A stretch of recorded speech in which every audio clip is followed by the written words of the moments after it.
Oke, selamat siang. Kita ketemu lagi di channel Pelita Kakiku, karena firman-Mu adalah pelita bagi kakiku dan terang bagi jalanku.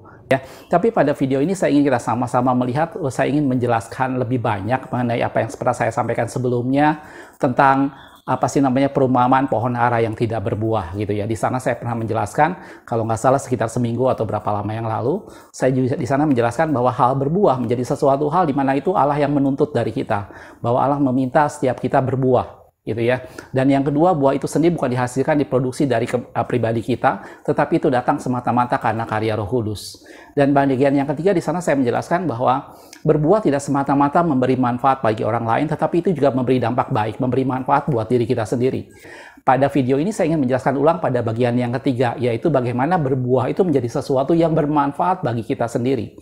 Berbuah tidak semata-mata untuk orang lain, betul kita memberi dampak bagi orang lain. Tetapi jangan lupa bahwa berbuah menjadi sesuatu hal yang positif, yang baik buat kita sendiri. Dan Allah menuntut buah dari setiap kita. Pohon yang tidak berbuah akan ditebangnya.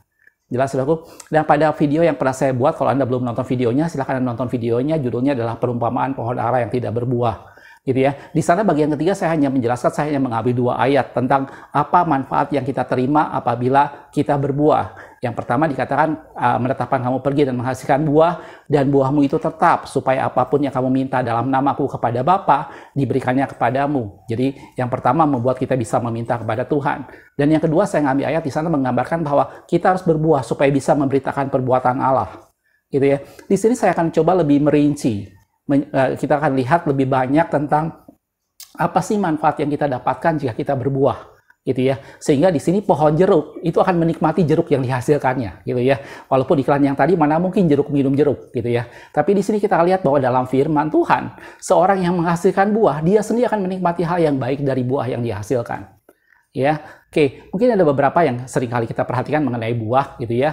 Oke, kalau kita bicara sebelum saya ngomong ke masalah buah boroh.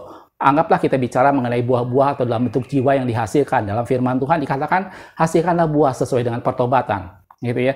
Anggaplah kita bicara tentang jiwa-jiwa yang dihasilkan. Betul, apabila kita berbuah, kita menghasilkan jiwa-jiwa yang dibawa mengenal Tuhan, jiwa-jiwa yang datang dan akhirnya mereka bertobat, membawa kepada Tuhan. Maka buah itu mengakibatkan banyak orang yang akhirnya mengalami keselamatan.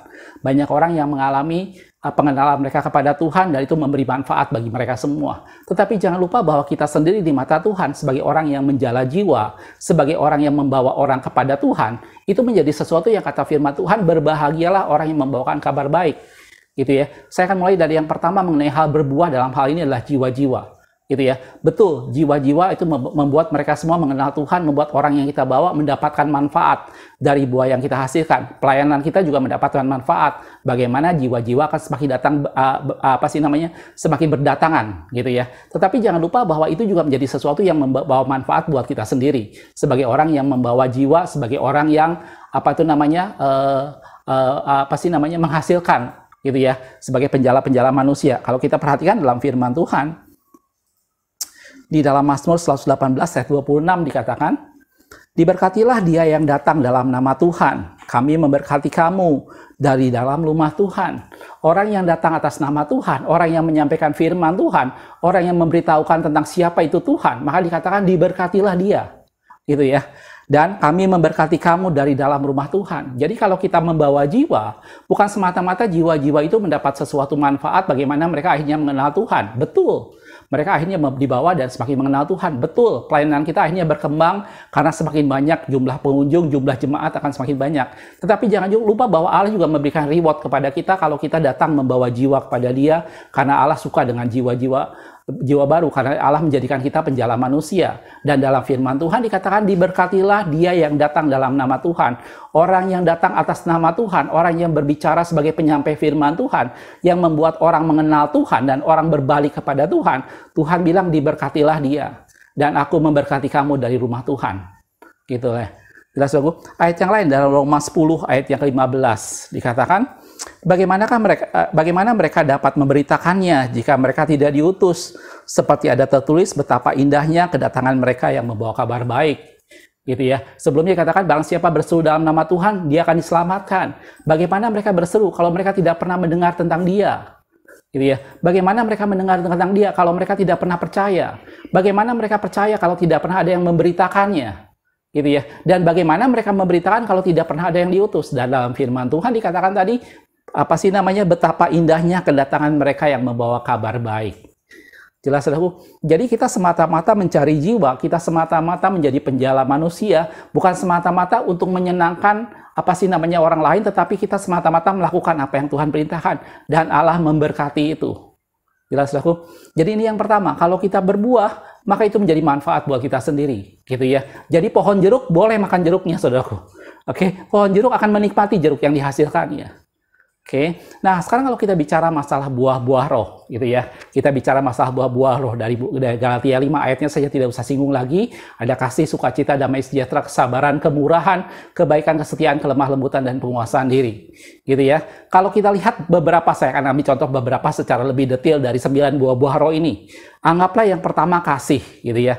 Kita berpikir mungkin, oh kalau orang yang lovely, orang yang penuh kasih, membuat orang di sekitarnya mendapat banyak perhatian, mereka mendapatkan kasih, mereka mendapat sesuatu yang buat mereka mendapat perhatian dan kasih yang lebih banyak, gitu ya. Dan kita berpikir bahwa itulah manfaat yang diterima oleh orang di sekitar kita. Betul, saudaraku. Tetapi jangan lupa kalau kita hidup dengan kasih, kalau kita melakukan segala sesuatu dengan penuh kasih, maka kita yang melakukannya mendapat manfaat, gitu ya. Bahkan Paulus katakan bahwa jika saja aku menguasai seluruh pengetahuan dan menguasai bahasa malaikat, kalau aku tanpa kasih, maka aku seperti gong yang berbunyi dan carang yang ngeberincing, dia bilang, sesuatu yang tidak ada gunanya.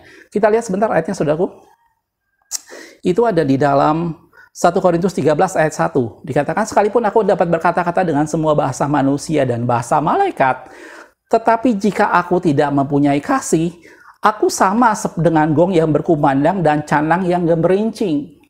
Jadi kalau kita punya kasih, maka apapun yang kita lakukan menjadi sesuatu yang bermanfaat. Karena kalau kita melakukannya tanpa kasih, maka kita hanya melakukannya seperti gong yang berkumandang dan canang yang ngeberincing. Jadi kalau kita menghasilkan buah-buah roh yaitu kasih, maka itu memberikan manfaat pada kita sendiri. Bagaimana semua yang kita lakukan, itu semua dilakukan berdasarkan kasih, dan itu menjadi sesuatu hal yang berdampak. Dan itu menjadi sesuatu hal yang berisi. Karena tanpa kasih, sekalipun menguasai macam-macam pengetahuan, itu tidak lebih daripada gong yang berkumandang dan canang yang ngeberincing. Jelas. Jadi di sini buah roh menjadi sesuatu yang memberikan dampak buat kita sendiri, bahwa itu memang bermanfaat buat kita, itu memang menjadi sesuatu yang melengkapi kita, gitu ya. Yang kedua, tentang sukacita, gitu ya. Kalau kita bicara sukacita, mungkin kita berpikir, oh alangkah enaknya kalau kita punya teman atau kumpulan orang-orang yang berbuah dalam bentuk buah roh yaitu sukacita. Suasana akan menjadi lebih menyenangkan, suasana akan menjadi lebih ceria, gitu ya. Dan saya sering gambarkan ada orang-orang yang fun, yang sangat humoris, yang membuat suasana menjadi hidup. Itu yang kita pikir dengan manfaat yang didapatkan oleh orang lain pada saat kita bersukacita. Tetapi tahukah Anda, saudaraku, bahwa kalau kita sendiri bersukacita, kalau kita menghasilkan buah-buah roh yaitu bersukacita, maka ada sesuatu yang kita alami dalam diri kita sendiri. Gitu ya. Firman Tuhan katakan, kalau kita perhatikan dalam Mazmur 37 ayat yang keempat, dikatakan seperti ini, dan bergembiralah karena Tuhan. Gitu ya. Di sana Daud katakan, bergembiralah, bersukacitalah karena Tuhan. Lanjutannya, maka ia akan memberikan kepadamu apa yang diinginkan hatimu. Gitu ya. Jadi bersukacita menjadi sesuatu yang memberikan dampak positif buat kita sendiri. Gitu ya. Dalam Amsal 17 ayat 22, saya yakin ayat ini sangat populer. Dikatakan, hati yang gembira, hati yang penuh sukacita, itu seperti obat yang manjur. Tetapi semangat yang patah mengeringkan tulang. Jadi kalau Anda bersukacita, lingkungan di sekitar Anda mungkin merasakan dampaknya. Tetapi terlebih dari itu semua, kita sendiri merasakan dampaknya bagaimana hati yang bersukacita, itu bagaikan obat yang manjur, dikatakan seperti itu. Itulah sebabnya saya bilang kita perlu berbuah. Kita perlu menghasilkan buah-buah roh. Entah dalam bentuk jiwa maupun buah-buah roh. Karena itu semua memberikan dampak baik buat kita sendiri. Jelas, saudaraku? Yang berikutnya, misalnya kalau kita bicara soal kesabaran, gitu ya, damai sejahtera saya nggak usah singgung. Misalnya kita bicara soal kesabaran, orang yang sabar, kita mungkin berpikir, oh saya enak sekali, saya punya gembala sidang yang sangat sabar, dia sangat sabar mengayomi kita, gitu ya, dia tidak pernah marah, sehingga kita berpikir bahwa itulah dampak baik kalau seseorang menghasilkan buah roh yaitu kesabaran. Betul, saudaraku, pada saat kita sabar, orang di sekitar kita akan mengalami yang namanya sesuatu yang sabar, yang kita tunjukkan buah-buah roh yaitu kesabaran. Tetapi tahukah Anda bahwa kesabaran itu menjadi sesuatu hal yang bermanfaat buat kita sendiri? Gitu ya. Dalam firman Tuhan dikatakan bahwa orang yang sabar itu melebihi seorang pahlawan. Dan orang yang menguasai dirinya itu melebihi daripada orang yang menguasai sebuah kota. Kita akan lihat ayatnya, saudaraku. Dalam Amsal 16 ayat 32. Orang yang sabar melebihi seorang pahlawan. Kalau Anda sabar, kalau kita sabar, maka kita lebih daripada seorang pahlawan. Gitu ya. Orang yang menguasai dirinya melebihi orang yang merebut kota. Gitu ya.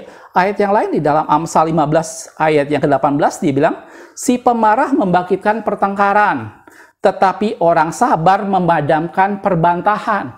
Betul. Kesabaran itu membawa dampak bagi sekitar kita, yaitu salah satunya memadamkan perbantahan. Kalau di sana ada orang sabar, maka sebuah bentuk keributan akan diredam, gitu ya. Dan itu dampak positif karena ada satu kesabaran. Tetapi jangan lupa tadi saya bilang bahwa kesabaran juga memberi dampak buat kita sendiri, yaitu kita menjadi lebih dari seorang pahlawan kalau kita sabar. Orang yang sabar melebihi daripada seorang pahlawan, dan orang yang menguasai dirinya melebihi dari orang yang berebut sebuah kota. Jelas, saudaraku? Jadi buah roh kita nikmati, saudaraku. Itu membuat kita menjadi satu pribadi yang sabar, yang menjadi satu pribadi yang lebih daripada seorang pahlawan. Gitu ya. Yang lainnya, kalau kita bicara berikutnya adalah kemurahan, murah hati, generosity. Gitu ya. Mungkin kita berpikir, oh kalau kita punya seseorang yang berbuah roh murah hati, maka di sekitarnya enak. Dia bisa mendapatkan sesuatu pada saat dia membutuhkan. Orang itu bukan orang yang pelit, yang dengan mudah dia membagi sesuatu, dan orang di sekitarnya mendapat manfaat. Betul, saudaraku. Itulah kemurahan yang datang karena karya Roh Kudus, bukan datang karena pribadi seseorang. Tapi tahukah Anda bahwa ada yang lebih bahagia daripada orang yang menerima tadi? Dalam firman Tuhan katakan terlebih bahagia memberi daripada menerima. Jadi kalau pada saat seorang dipunyai kemurahan hati, maka dia sebagai satu pribadi yang murah hati akan lebih berbahagia daripada orang sekitarnya yang menerima kemurahan dari dia. Ngerti maksud saya, saudaraku? Gitu ya. Dan itu menunjukkan bahwa buah-buah roh itu memberikan dampak positif buat si pelakunya itu sendiri, buat pohonnya itu sendiri. Gitu ya. Orang yang dengan kemurahan hati, dia memberi dampak baik pada sekitarnya dengan kemurahan yang dia nyatakan. Tetapi dalam firman Tuhan yang terlebih bahagia yang memberi, gitu ya, dibanding yang menerima. Kita lihat ayatnya, saudaraku. Di dalam Kisah Para Rasul 20 ayat 35. Dalam segala sesuatu telah diberikan contoh kepada kamu, bahwa dengan bekerja demikian, kamu harus membantu orang-orang lemah, dan harus mengingat perkataan Tuhan Yesus. Sebab ia sendiri telah mengatakan adalah lebih berbahagia memberi daripada menerima.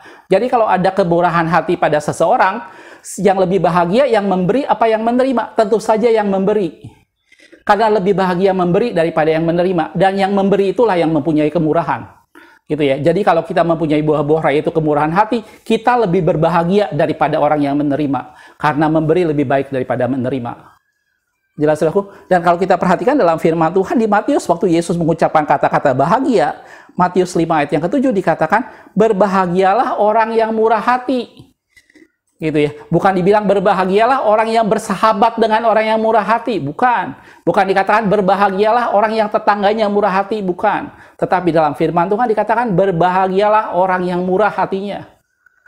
Karena mereka akan beroleh kemurahan. Gitu ya. Jadi kalau Anda murah hati, itu menguntungkan kita sendiri, saudara. Kita beroleh kemurahan, dan di firman Tuhan dikatakan kita lebih bahagia ketimbang orang yang menerima. Jelas, saudaraku? Itu buah roh mengenai kemurahan, gitu ya. Kalau kita lanjutkan, saya langsung loncat. Kalau kemurahan, kebaikan, kesetiaan, saya tidak singgung. Berikutnya saya ngomong masalah kelemah lembutan. Di video yang pertama juga saya pernah jelaskan bahwa kelemah lembutan bukan berarti seorang yang lemah gemulai, tetapi menggambarkan seorang yang tidak keras kepala.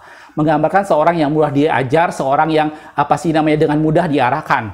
Mungkin kalau kita berpikir, oh kalau saya punya jemaat yang lemah lembut, mereka dengan mudah dikasih tahu, mereka dengan mudah diarahkan. Itu menjadi sesuatu hal yang baik. Betul, saudaraku, itu yang manfaat yang orang rasakan apabila dia bertemu dengan seorang yang lemah lembut. Gitu ya, menjadi satu pribadi yang mudah diajar, tidak bandel, tidak keras kepala, tidak stubborn. Gitu ya, dan itu menjadi sesuatu hal yang orang senang, dia gampang diajar, dia gampang dididik gitu. Tetapi tahukah Anda bahwa kalau kita sendiri sebagai satu pribadi yang lemah lembut, sebagai satu pribadi yang gampang diajar, itu juga memberi dampak baik buat kita sendiri gitu ya. Kalau kita perhatikan dalam Matius tadi yang ucapan bahagia, Matius 5 ayat yang kelima dikatakan, berbahagialah mereka yang lemah lembut, berbahagialah orang yang lemah lembut. Karena apa? Karena mereka memiliki bumi. gitu ya. Jadi kalau kita tidak keras kepala, kalau kita suatu pribadi yang mudah diajar dan mudah menerima didikan dari Tuhan, dalam firman Tuhan dikatakan berbahagialah, karena mereka lah orang yang memiliki bumi. Gitu ya. Dalam 2 Timotius 2 ayat 25 dikatakan, dengan lemah lembut dapat menuntun orang yang suka melawan. Gitu ya. Sebab mungkin Tuhan memberikan kesempatan kepada mereka untuk bertobat dan memimpin mereka sehingga mengenal kebenaran. Itu dampak lemah lembut bagi orang lain, gitu ya. Itu dampak lemah lembut kalau kita misalnya mempunyai seorang pemimpin yang lemah lembut. Oh, mereka dia dengan lemah lembut menuntun orang pada kebenaran, dengan penuh kesabaran membawa orang pada kebenaran. Itu hal yang positif, itu hal yang baik. Tetapi sekali lagi saudaraku, bahwa bukan cuma itu juga berbicara soal pada pribadi yang bersangkutan. Kalau seseorang yang lemah lembut, maka dikatakan dalam firman Tuhan dia memiliki bumi. Gitu ya. Dalam 1 Yakobus 1 ayat 21 dikatakan, sebab itu buanglah segala sesuatu yang kotor. Gitu ya. Kejahatan yang begitu banyak dan terimalah dengan lemah lembut firman yang tertanam dalam hatimu yang berkuasa menyelamatkan jiwamu. Kalau kita menerima firman Tuhan dengan lemah lembut, maka firman Tuhan itu tertanam dalam jiwa kita dan firman itu berkuasa menyelamatkan jiwa kita. Kalau kita tidak lemah lembut, yang rugi kita sendiri, saudaraku. Kalau kita tidak lemah lembut, maka membuat Allah sulit mengajar kita. Kita menjadi satu pribadi yang keras kepala, kita menjadi pribadi yang sulit diajar. Tetapi kalau kita menjadi pribadi yang lemah lembut, maka kita bisa menerima firman Tuhan, dan firman Tuhan itu tertanam dalam diri kita, dan firman Tuhan itu berkuasa menyelamatkan jiwa kita. Jadi kelemah lembutan menjadi sesuatu hal yang baik buat kita sendiri. Jelas, satu lagi kalau kita bicara buah-buah roh, penguasaan diri, gitu ya. Di video sebelumnya saya juga pernah mengasih contoh bahwa penguasaan diri bukan bicara tentang satu pribadi yang pintar menempatkan diri, satu pribadi yang sangat terampil bergaul sehingga dia diterima dalam segala macam golongan. Yang dimaksud dengan penguasaan diri di sini adalah semata-mata karya Roh Kudus. Bagaimana orang memilih menahan diri, bagaimana orang memilih diam demi menggenapi suatu rencana Tuhan. Saya kasih contoh pada waktu itu adalah pada waktu Yesus disalibkan.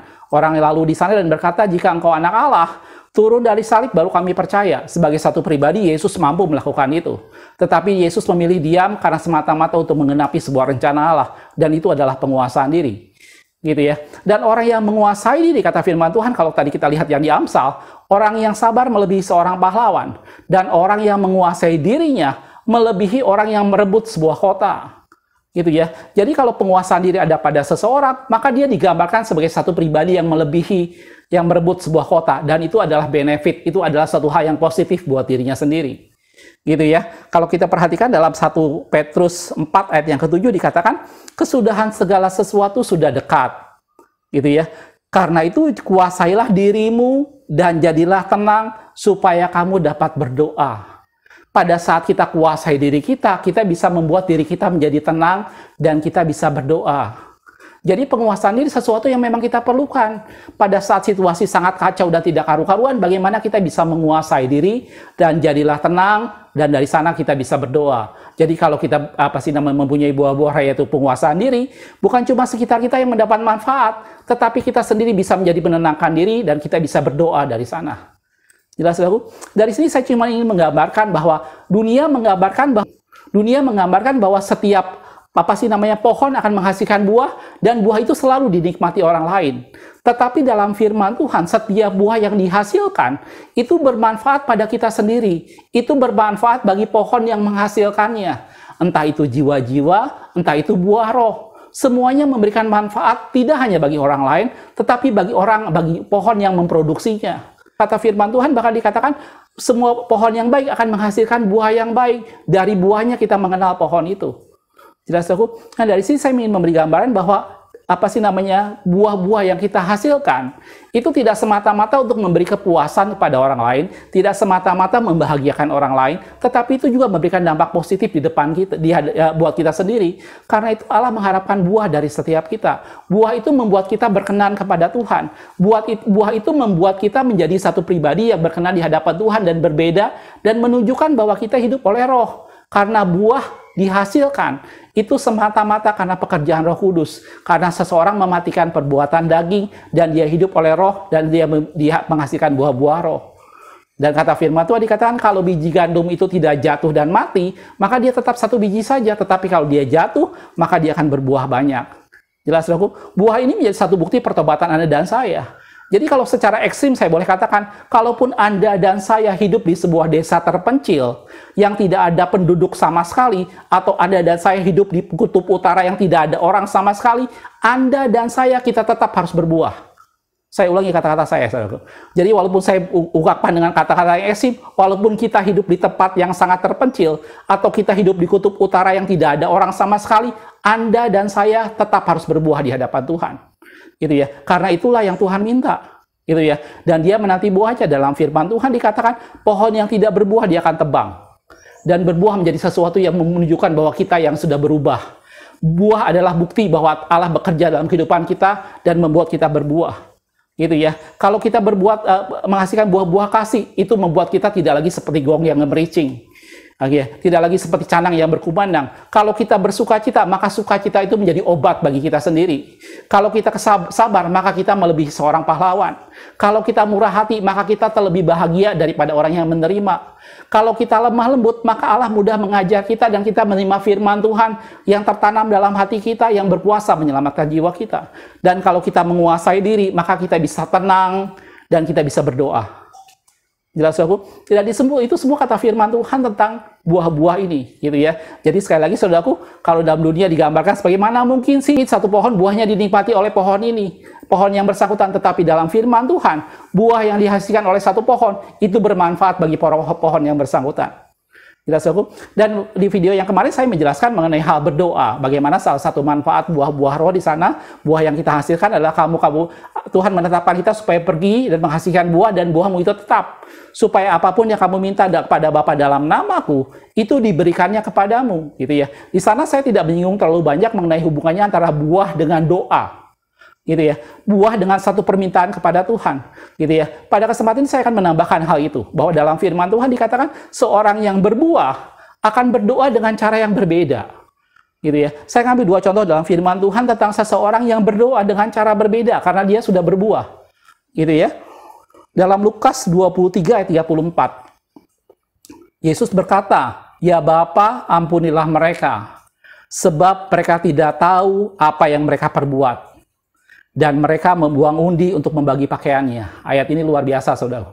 Ini gambaran satu pribadi yang adalah Yesus sendiri. Bagaimana dia memberikan pengampunan, bagaimana dia memberikan kasihnya kepada banyak orang.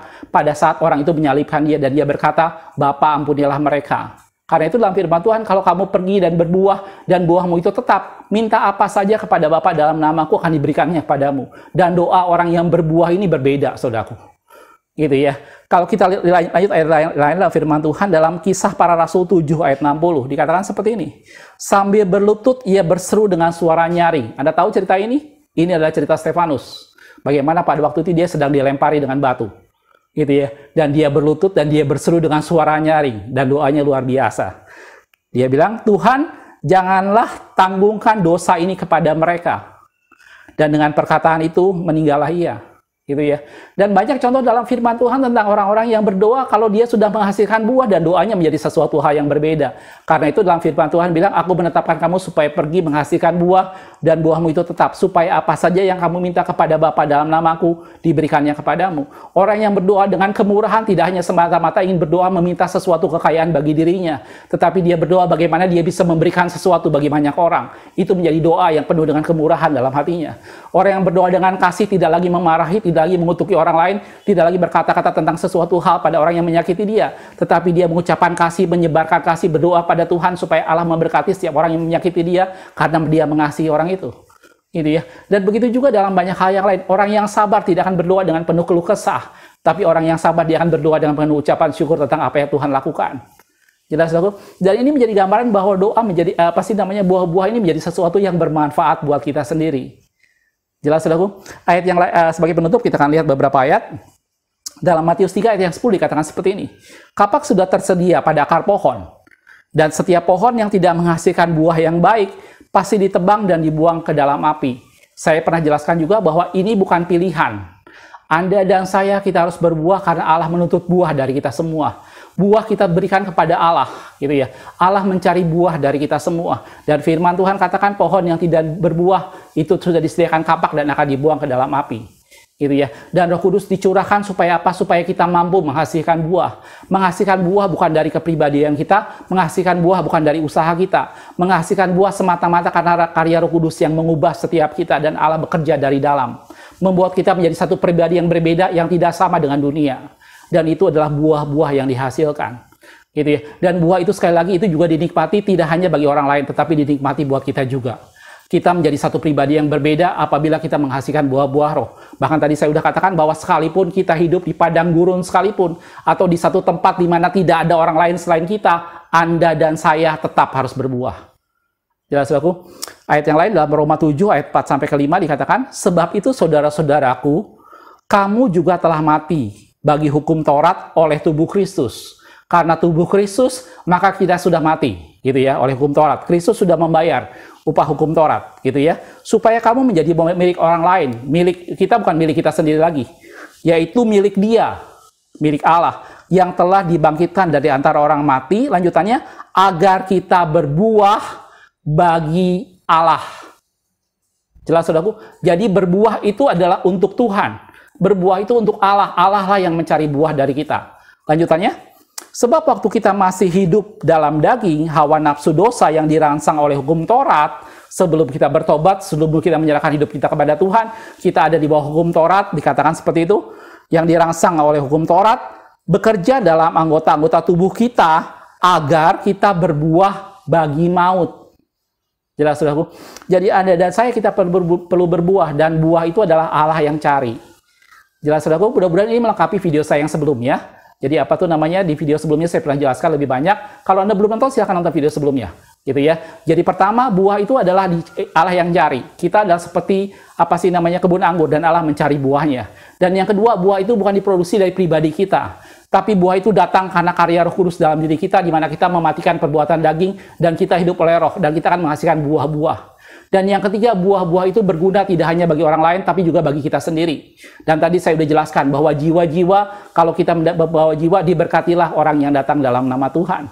Kalau kita menghasilkan buah-buah roh, maka kita berkelimpahan dalam segala hal. Kalau kita penuh dengan sukacita, maka dikatakan dalam firman Tuhan, hati yang gembira seperti obat yang manjur.